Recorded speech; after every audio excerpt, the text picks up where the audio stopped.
মানুষের 4টি item. 1 number, এই আয়াতকে সামনে রেখে উনি ভাগ করছেন। 1 নাম্বার হচ্ছে মুমিন, 2 নাম্বার হচ্ছে মুনাফিক, 3 নাম্বার হচ্ছে ইহুদি, 4 নাম্বার হচ্ছে খ্রিস্টান। এই 4টা শ্রেণী।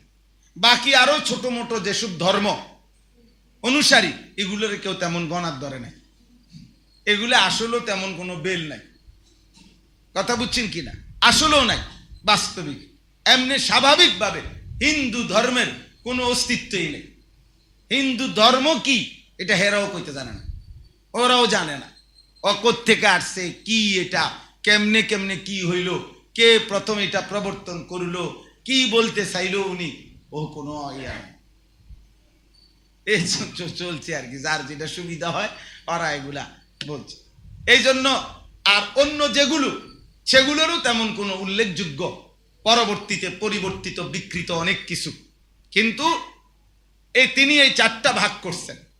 তো দেখেন 4টা ভাগের মধ্যে এই 4 শ্রেণী মানুষ, মুমিন বলেন, মুনাফিক বলেন, ইহুদি বলেন, খ্রিস্টান বলেন, প্রত্যেকেই আপনার কিছু মন্দ কাজও আছে, কিন্তু প্রত্যেকেরই কিছু ভালো কাজও আছে। কাফের ইহুদিরা, খ্রিস্টানরা, মুনাফিকরাও, ছদ্মবেশীরাও আপনার সমাজ কল্যাণমূলক, জনকল্যাণমূলক, মানুষের উপকারে কল্যাণার্থে অনেক কাজ করে, অনেক সেবামূলক অনেক কিছু করে। তো তিনি বলছেন এই আয়াতকে সামনে রেখে ঈমান না থাকার কারণে ইহুদিগণ আখিরাতে ভালো কিংবা মন্দ তার কোনো কিছুরই বিনিময়ে পুরস্কার বলতে কিছুই পাবে না। মন্দের তো পাবেই না, আর ভালোটারও কি পাবে না, আখিরাতে কোনো বিনিময় পাবে না। কেন? কি না থাকার কারণে? ঈমান না থাকার কারণে। 2 নাম্বার খ্রিস্টান, তারাও সেম, ঈমান না থাকার কারণে তারা আখিরাতে মন্দ কাজের উত্তম কোনো বিনিময় তো এমনিই নাই, আর উত্তম যেগুলা ভালো কাজ করছে ঈমান না থাকার কারণে আখিরাতে তারা এই উত্তম কাজেরও কোনো বিনিময় পাবে না। তাহলে বাদ। এবার আসেন মুনাফিক। এই মুনাফিক স্বাভাবিকভাবে 2 ধরনের হয়। মুনাফিক একটা হচ্ছে বিশ্বাসগত, এতেকাদে মুনাফিক, অর্থাৎ যে মুখে বলে আমি লা ইলাহা ইল্লাল্লাহ মুহাম্মাদুর রাসূলুল্লাহ মানি, কিন্তু অন্তরে আসলে সে এই কালেমাকে, এই তাওহীদকে মানে না। সে মানে না এটা আসলে। এ হলো এতেকাদ, বিশ্বাসগত ভাবে কি মুনাফিক। এ হলো কাফের। এ হলো কি একেবারেই কি কাফের। আর আরেকটা হচ্ছে আমলগত ভাবে, এমন কিছু কর্ম, সে আল্লাহকে বিশ্বাস করে, রাসূল সাল্লাল্লাহু আলাইহি সাল্লামকে বিশ্বাস করে, কিন্তু তার এমন কিছু কর্ম আছে, এমন কিছু আচরণ আছে যেগুলো এই কর্মগত ভাবে মুনাফিকের চিহ্ন বহন করে। যেমন রাসূলুল্লাহ সাল্লাল্লাহু আলাইহি ওয়াসাল্লাম বলছেন, ইজা হাদ্দাসা কাযাবা ওয়া ইদা ওয়াদা আখলাফা ওয়া ইদা তুমিনা খানা। এটা মুনাফিকের চিহ্ন। এই কর্মগত কি মুনাফিক, অর্থাৎ কথা বলে তো মিথ্যা বলে, ওয়াদা করে তো ওয়াদার খেলাফ করে, হ্যাঁ, এরপরে আমানত রাখলে সেটার কি করে, খেয়ানত করে, এরপরে কারো সাথে ন্যূনতম ঝগড়া লাগলে তাকে কি শুরু করে, গালিগালাজ শুরু করে। এইভাবে কোরআনুল কারীমের মধ্যে আল্লাহ তাআলা বলছেন মুনাফিকের 3টা চিহ্ন। ওয়া ইজা কামু ইলাস সালাতি কামু কুসালা, যারা অলস ভাবে নামাজ পড়ে, ফরে না, দাঁড়ায় না, দাঁড়াইলে বসে না, কি করে না করে, অর্থাৎ কোন রকম নামকেও আসতে নামাজ পড়ে কিংবা অবহেলা অলসতা করে, তারা মুনাফিক, আল্লাহ তাআলা বলছেন। এরপরে ইউরাউনান নাসা, যারা মানুষদেরকে দেখানো আমল করে, আর লা ইয়াযকুরুনাল্লাহা ইল্লা কালিলা, আল্লাহর তাসবিহ যৎসামান্য যারা আদায় করে, এরাও আল্লাহ বলছে কর্মগত মুনাফিক। রাসূলুল্লাহ সাল্লাল্লাহু আলাইহি সাল্লাম বহু হাদিসে বহু আমল না করাকে, ছেড়ে দেওয়াকে মুনাফিকের চিহ্ন বলছেন। এর মধ্যে একটা স্পষ্ট একটা হলো ফজরের নামাজ ত্যাগ করা। ফজরের নামাজ কি করা? ত্যাগ করা। রাসূলুল্লাহ সাল্লাল্লাহু আলাইহি সাল্লাম একাধিক হাদিসের মধ্যে এই কথা স্পষ্ট বলছেন, ফজর ত্যাগকারী ব্যক্তি এটা সুস্পষ্টভাবে মুনাফিকের চিহ্ন। মুনাফিকের চিহ্ন। হযরতে উবাই ইবনে কাব রাদিয়াল্লাহু তাআলা আনহু তিনি বলেন, রাসূলুল্লাহ সাল্লাল্লাহু আলাইহি ওয়াসাল্লাম যার ঈমানের ব্যাপারে সন্দেহ করতেন তারে ফজরের নামাজে সালাম ফিরিয়ে তালাশ করতেন। আশাহিদুন ফুলান ক্বালু লা, আশাহিদুন ফুলান ক্বালু লা। জিজ্ঞেস করতেন অমুক কি আসছে নামাজে ফজরে? বলতো সাহাবীরা না। অমুক না। তো আল্লাহর নবী সাল্লাল্লাহু আলাইহি সাল্লাম তখন বলতেন, শোনো, নিশ্চয়ই ফজর এবং এশা এই দুই নামাজ মুনাফিকদের জন্য পড়া কঠিন, পড়া কঠিন। হযরতে উবাই ইবনে কাব, আমি ওনার এই কথার দ্বারা বুঝছি যে আল্লাহর নবী সাল্লাল্লাহু আলাইহি সাল্লাম সাহাবায়ে কেরামের হাজিরে ডাকতেন ফজরের পরে। নবী সাল্লাল্লাহু আলাইহি সাল্লাম হাজিরে ডাকতেন কোন সময়? ফজরের পরে। ফজরের পরে হাজিরা ডাকতেন, তালাশ করতেন। হযরত আব্দুল্লাহ ইবনে মাসউদ রাদিয়াল্লাহু তাআলা আনহু স্পষ্ট বর্ণনা করেছেন, নবীজির জামানায় যেই মসজিদের জামাত এমনকি ফজরের জামাত ছেড়ে দিত, আমরা বুঝতাম কানা মুনাফিকান বাইয়িনুন নিফাক, এটা প্রকাশ্য মুনাফিক, প্রকাশ্য মুনাফিক। আমরা বুঝতাম তার মুনাফিকি কি হয়ে গেছে? প্রকাশ্য হয়ে গেছে। বাইয়িনুন নিফাক, স্পষ্ট মুনাফিক, এটা স্পষ্ট মুনাফিক। হযরত আব্দুল্লাহ ইবনে ওমর রাদিয়াল্লাহু তাআলা আনহুমা বলেন, কুন্না ইযা ইফতাকাদনা আর-রাজুলা ফি সালাতি সুবহ ওয়াল ইশা আসানা বিহি যান। নবীজির জামানায় আমরা কাউকে যদি ফজরের নামাজ এবং এশার নামাজে মসজিদের জামাতে না পেতাম, তাহলে আমরা তার ব্যাপারে দুইটা জিনিস ভাবতাম, হয়তো অসুস্থ নয়তো মুনাফিক। হাবাসাহু মারাদ আও মুনাফিক, হয়তো তাকে রোগ অসুস্থতা আক্রান্ত করেছে, আর নয়তো সে মুনাফিক হয়ে গেছে। নাউজুবিল্লাহ, নাউজুবিল্লাহ। তাইলে কর্মগত মুনাফিক, আমলি মুনাফিক, এরকম অসংখ্য আরো হাদিসে আছে, কোরআন সুন্নাহর মধ্যে আরো বলা যাবে। কিন্তু আমার বলার উদ্দেশ্য হলো এই মুনাফিক যারা মুনাফিক তারাও মূলত আখিরাতে তাদের কলিজার মধ্যে না থাকাতে, আখিরাতের প্রত্যাশা না থাকাতে, তারা সব কিছুর মধ্যে নয়ছয় নয়ছয় দড়ি মাছ নাসুই ফানি এই জিন্দেগি পরিচালনা করার ক্ষেত্রে কারণে তারাও আখিরাতে কোনো বিনিময় পাবে না। তাইলে আর আছে কে? আর বাকি আছে কে? মুমিন। আর বাকি আছে মুমিন না। তিনটা তো বাদ গেল। ইহুদি ঈমান না থাকার কারণে, খ্রিস্টান ঈমান না থাকার কারণে ভালো কর্মেরও বিনিময় পাবে না আখিরাতে। মুনাফিকে এতেকাদি যারা, তারা ঈমান না থাকার কারণে আখিরাতে ভালো কর্মেরও কোনো বিনিময় পাবে না। তাহলে মুমিন এখন আছে। এই মুমিন দুই রকম। মুমিনের মধ্যে দুই রকম। এক ধরনের মুমিন হলো যারা শতভাগ আল্লাহর সন্তুষ্টির জন্য আখিরাতের তালাশে তাদের জিন্দেগীর যাবতীয় কর্মকাণ্ড পরিচালনা করে। আল্লাহ তাআলা বলেন, আমি তাদের দুনিয়াও দেব, আমি তাদের আখিরাতও দেব। আর মুমিনদের মধ্যে যারা আখিরাতের আশা বাদ দিয়া, আখিরাতের চিন্তা বাদ দিয়া, পরকালের ভাবনা বাদ দিয়া, আল্লাহর রাসূলের সন্তুষ্টি বাদ দিয়া শুধু দুনিয়া সাজাইতেছে, এরা মূলত মুমিন। তবে এরা রিয়াকার, এরা লোক দেখানোওয়ালা, এরা দুনিয়া লোভী, এরা দুনিয়া প্রত্যাশী। আল্লাহ তাআলা বলেন, দুনিয়া যা চাচ্ছে তা আমি দেব দুনিয়ায়, কিন্তু আখিরাতে জাহান্নাম ছাড়া আর কিছুই দেব না। জাহান্নাম ছাড়া আর কিছুই দেব না।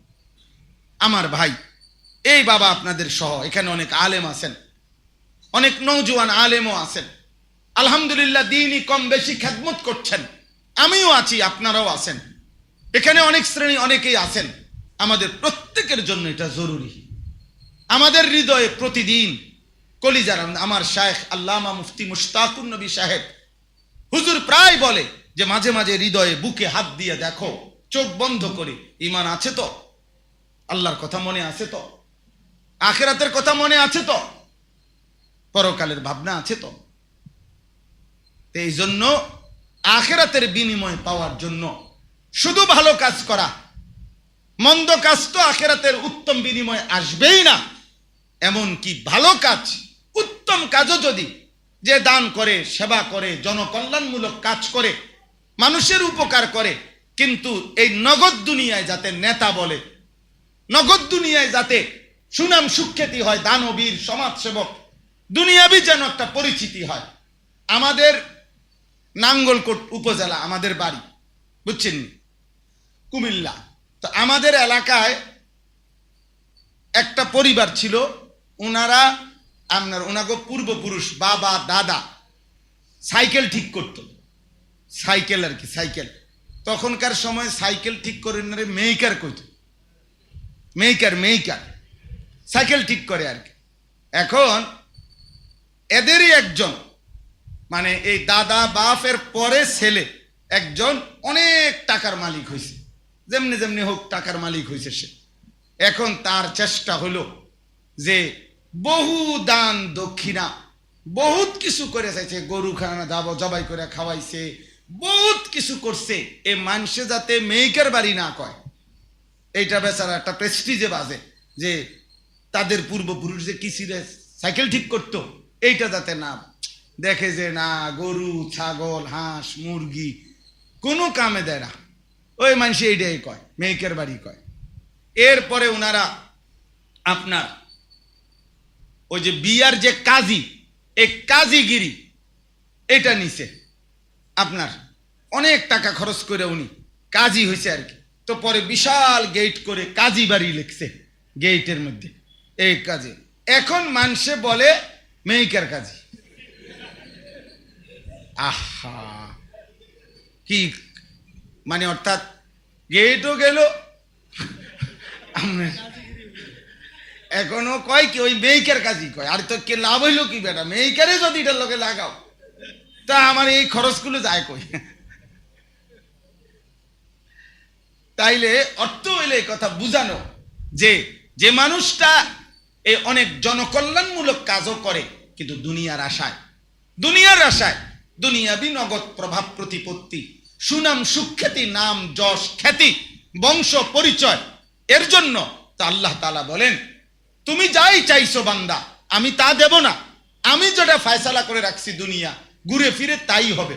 আমি প্রায় বলি, মনে করেন এখানে আমি দেখাই, এখানে মনে করেন আমি লিখলাম 12, তো এটার যদি 6 2বার লিখি তাইলেও ফলাফল 12, এরপরে 4 যদি 3বার লিখি তাইলেও ফলাফল 12, 3 যদি আমি 4বার লিখি তাইলেও ফলাফল 12, 6 যদি 2 যদি আমি 6বার লিখি তাইলেও 12, 1 যদি আমি 12 বার লিখি তাইলেও কত 12, ফলাফল আসবে 12।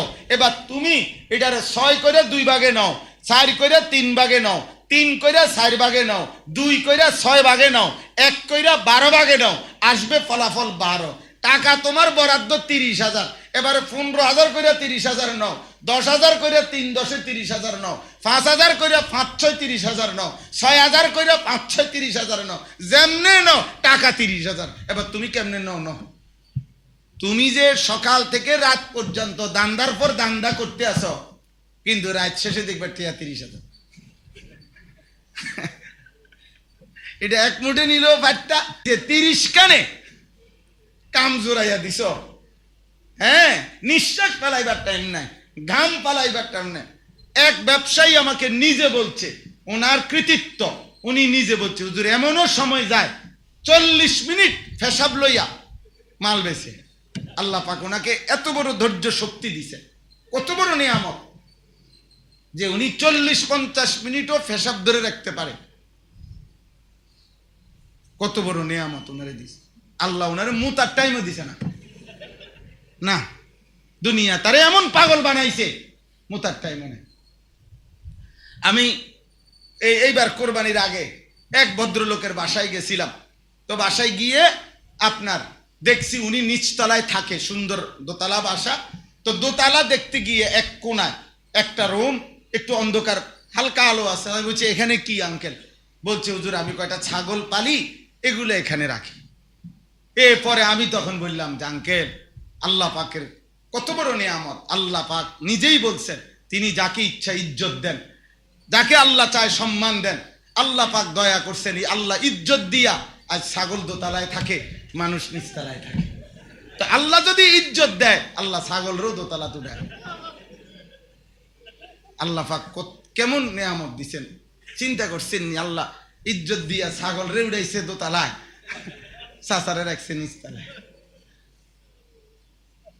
তা দুনিয়া সবটা মিলাইয়া, যে যাই মিলাই, বলার উদ্দেশ্য হইল আল্লাহ তাআলা বলেন ওই তাকদীরের ফয়সালা করা দুনিয়া, শুধু দুনিয়া চাচ্ছ, শুধু দুনিয়া চাচ্ছ, রাত নাই, দিন নাই, সকাল নাই, দুপুর নাই, হারামের মাধ্যমে, অবৈধ রোজগারের মাধ্যমে, গুনার মাধ্যমে যা করছো তাও দুনিয়ার জন্য করছো, ভালো কাজের নামে যা করছো তাও দুনিয়ার জন্য করছো। আমার বান্দা আখিরাত থেকে কি নিবা? এই জন্য আল্লাহ বললেন আখিরাতে জাহান্নামের আগুন ছাড়া আর কিছুই নেই। এই কথার অর্থ এটা, ও হাবিতা মা সানাউ ফিহা, ভালো কাজের নামে দুনিয়ার প্রত্যাশী, আখিরাতের নিয়ত না থাকার কারণে, আল্লাহ রসুলের সন্তুষ্টির নিয়ত না থাকার কারণে ভালো কাজ, এই সানাউ অর্থ হলো উত্তম কাজ যা করেছে, ভালো কাজ যা করেছে, কিন্তু দুনিয়ার লোভে আল্লাহ বলেন ওইটাও হাবিতা, নিষ্ফল হয়ে যাবে। ওয়া বাতিলুম মা কানু ইয়ামালুন, আর গুনার কাজ যা করেছে তাও বাতিল হয়েছে। অর্থাৎ মন্দ কাজের উত্তম কোনো বিনিময় তো পাবেই না, আর উত্তম কাজেরও আখিরাতের নিয়ত না থাকার কারণে, নিয়তের বিশুদ্ধতা না থাকার কারণে উত্তম কাজেরও আখিরাতে কি মিলবে না? বিনিময়। এই কথাটাই আমি হাদিস পড়ছি, যেটা আমাদের সবার কাছে প্রসিদ্ধ পরিচিত হাদিস, ইন্নামাল আমালু বিন্নিয়াত। নবী সাল্লাল্লাহু আলাইহি ওয়াসাল্লাম বলছেন সমস্ত কাজের ফলাফল, সমস্ত কাজের সওয়াব, নেকি নিয়তের উপরে নির্ভরশীল। নিয়তের ভিত্তিতে নেকি, নিয়তের ভিত্তিতে। যে নবী সাল্লাল্লাহু আলাইহি সাল্লাম বলেছেন আল্লাহর পথে হিজরত করেছে দুনিয়ার আশায় অথবা কোনো নারীকে বিবাহের আশায়, সে তাই পাবে, আখিরাতে কিছুই পাবে, আখিরাতে কিছুই পাবে না। আল্লাহ আমাদেরকে হেফাজত করেন। তাইলে আমার ভাই, আমাদের প্রত্যেকের এই দ্বিতীয় কথা, প্রথম কথা তো গেল, এটাই ছিল যে আল্লাহ তাআলার গভীর ভালোবাসা, আখিরাতের প্রতি গভীর ভালোবাসা যদি হৃদয়ে বানাইতে পারি, তৈরি করতে পারি, তাইলে কোনো আমলেই কষ্ট হবে না, কোনো কিছুই শিখা, বুঝা, মানা, পালন করা কি হবে না? কঠিন হবে না, হবে না। আশিকের কাছে প্রশ্ন হয় না, আশিকের কাছে কি হয় না? যে মাহবুব, আমার মাহবুব বলছেন, আমার মাহবুব বলছেন। হযরত আয়েশা রাদিয়াল্লাহু তাআলা আনহাকে এক মহিলা জিজ্ঞেস করছে যে আম্মা জান, আমরা মহিলাগণ মাসিক ঋতুস্রাব হইলে আমরা রমজান মাসের রোজা এটাও ছেড়ে দেই, নামাজও ছেড়ে দেই, কিন্তু রমজানের রোজা পুনরায় কাজা করতে হয়, কিন্তু 5 ওয়াক্ত নামাজ বছরের যে কোনো সময় ঋতুস্রাবের কারণে ছুটে যায় যেগুলো, এগুলো আমাদের কাজা করতে হয় না। এটাই শরীয়তের মাসআলা। তে এমন কেন? একই কারণ, একই বিষয়, কিন্তু রোজা কেন কাজা করতে হয়, নামাজ কেন কাজা করতে হয় না? হযরত আয়েশা রাদিয়াল্লাহু তাআলা আনহা বলছেন, হা কাজা আমারা রাসূলুল্লাহ সাল্লাল্লাহু আলাইহি সাল্লাম। বলছে আরে বেটি, এখানে কোনো প্রশ্ন নাই, আল্লাহ রসুল এভাবেই ফয়সালা দিয়েছেন, এটাই আমাদের জন্য বিধান, এখানে কোনো কারণ খোঁজার কোনো অনুমতি নেই। এ আশেক কি খোঁজে না? কারণ খোঁজে। আশেক আনুগত্য খোঁজে, আশেক খোঁজে আনুগত্য চাই, আনুগত্য চাই, আনুগত্য চাই। কোরআনুল কারীমের মধ্যে আছে, মক্কার কাফেররা বলতো, হে মুহাম্মদ, ইন্নামাল বাইউ মিসলুর রিবা, নিশ্চয়ই বেচা কিনা সুদেরই মতো।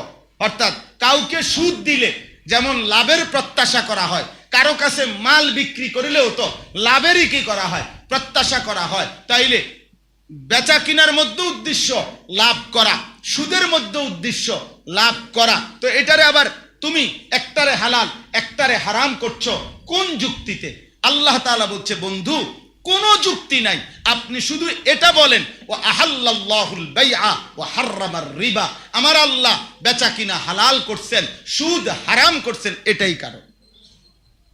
এই কথা তাফসিরে আছে যে এখানে আল্লাহ তাআলা চাইলে যুক্তিগত বহু উত্তর দিতে পারতেন, কিন্তু মুমিনের ভালোবাসা প্রমাণ করার জন্য, বুঝানোর জন্য আল্লাহ বলে দিলেন যে কোনো প্রশ্ন নাই, কোনো জিজ্ঞাসা নাই, প্রশ্নের উত্তর একটাই, যে আমার আল্লাহ বলছেন এটা হালাল, আমার আল্লাহ বলছেন এটা হারাম। ইজ ক্বালা লাহু রাব্বুহু আসলিম ক্বালা আসলামতু, ইব্রাহিম আলাইহিস সালামকে আল্লাহ তাআলা বলছে আসলিম, আমার হুকুমের আনুগত্য করো। ইব্রাহিম আলাইহিস সালাম বলছে আসলামতু, আমি আনুগত্য করব, খালাস, কোনো এশকাল নাই, কোনো এশকাল নাই, কোনো এশকাল নাই। এই জন্য এই দুইটা আয়াত আমাদের জীবনের জন্য গুরুত্বপূর্ণ। ইবাদতের ক্ষেত্রে, আমলের ক্ষেত্রে, দান সাদাকার ক্ষেত্রে, আল্লাহর বন্দেগী করার ক্ষেত্রে, আল্লাহর কথা বলার ক্ষেত্রে, আল্লাহর কথা শুনবার ক্ষেত্রে, ওলামায়ে কেরামের কাছে আসা যাওয়ার ক্ষেত্রে, যে কোনো ভালো কাজের ক্ষেত্রেও বারবার হৃদয়ের সাথে বোঝাপড়া করা চাই আখিরাত মাকসাদ কিনা, আখিরাত মাকসাদ কিনা, আল্লাহর সন্তুষ্টি মাকসাদ কিনা। এটা যদি হৃদয়ের মধ্যে পরিষ্কার না হয়, তাইলে দুনিয়া যদিও কিছু মিলবে, তাও ওই তাকদিরে যেটা আছে ওইটা আপনার চাওয়া মতে না, আর কিন্তু আখিরাত কিছুই মিলবে, আখিরাত কি কিছুই মিলবে, আখিরাত কিছুই মিলবে না। আল্লাহ তাআলা আমাদেরকে বুঝার তৌফিক দান করেন।